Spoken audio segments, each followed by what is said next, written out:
Hello，大家好啊！今日咧就同大家翻到嚟呢個堅尼地城嘅核心部分啦。咁呢個單位咧就係呢個南海大廈啦，實用面積316尺。我而家身處單位上面，同大家簡單介紹啦。正如大家所見啦，其實而家我就身處呢個單位嘅下飯廳部分。但係咧，我首先想同大家講咧，呢個單位嘅賣點咧，莫過於佢哋嘅景觀。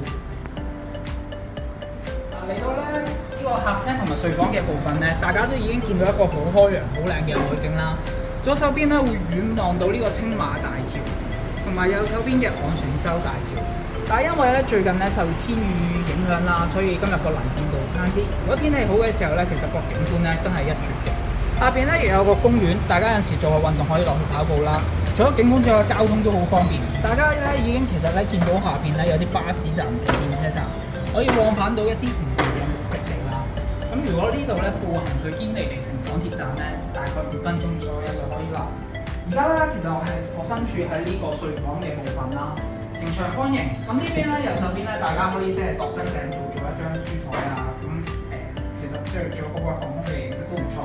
咁嚟到呢邊啦，咁業主咧就做咗啲入牆嘅收納櫃啦，同埋一啲收納量唔少嘅床啦。咁大家其實都擺一啲手袋啊，或者一啲收藏咁，其實放喺度個收藏量都非常大。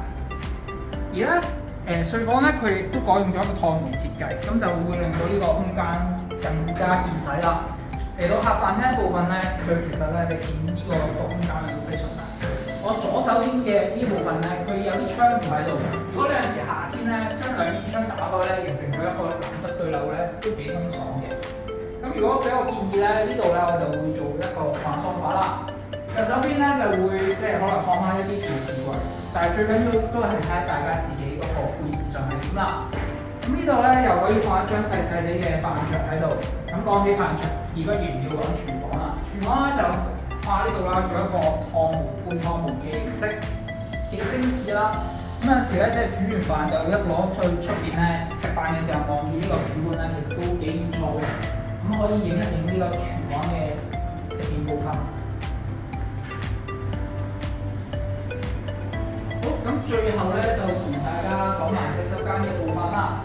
咁洗手間咧就其實都幾寬闊下嘅，即係我都可以擺到一個大字型，同埋 keep 得好乾淨企理，名前咁都可以影一影啦。